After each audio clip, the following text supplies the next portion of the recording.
Today we're doing some Aztecing with the Orbitaldrydock 5-color mask set. And what I have to do now is I have to create the positive and negative pie pieces by just pulling off the unwanted pieces to make those. You can see I have this one already done. So I need to make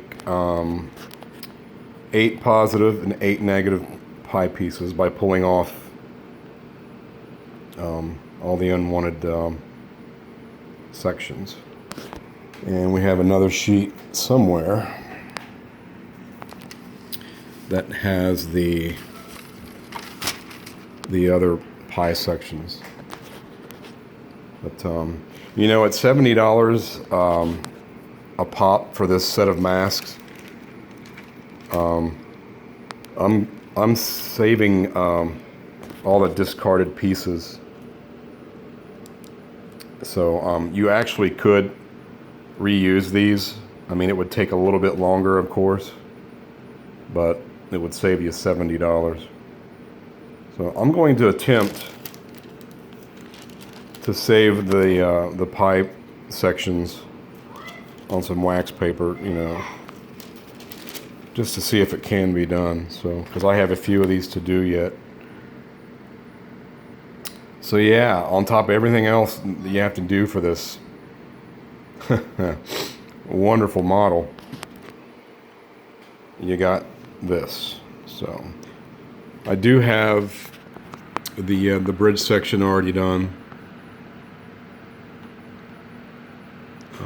Probably hard to see, but you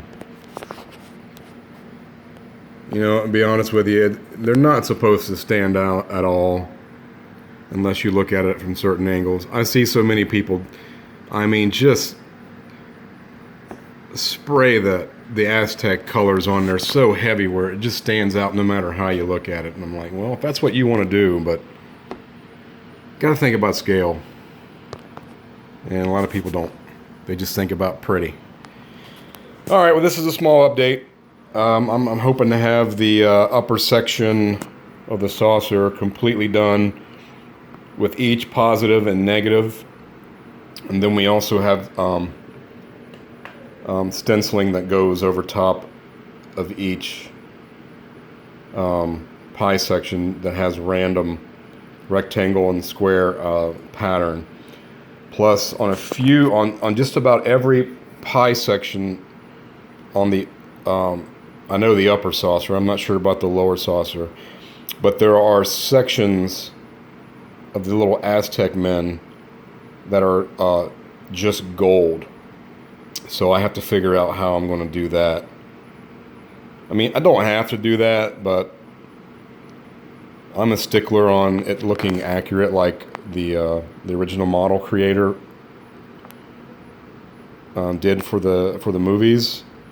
So just out of respect to them, I try to make it as close as possible. But anyway, that's what I'm doing over the next couple days, probably. I am working on Kevin's 3D base for his TOS, but I ran into a couple problems. And Ralph at Tendon Controls is gracious enough to help us through some of these growing pains.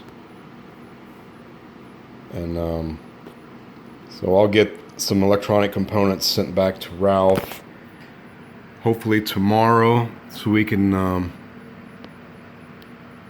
get Kevin's base squared away and uptight. But just waiting on that. If you watch my one video that's entitled Countdown Part 2, you can see that I was having an issue with the photon speakers. So that's one of the issues, and we'll get them worked out. So I'm going to work on this is a refit for Evan, who lives in England. He's been waiting a very long time. So I thought I could get some ground made up on this, because the ass checking just takes so long. But that's what they want, and that's what I'm going to do. And I do work for tips too, by the way. All right, guys, I got to get busy. More updates later.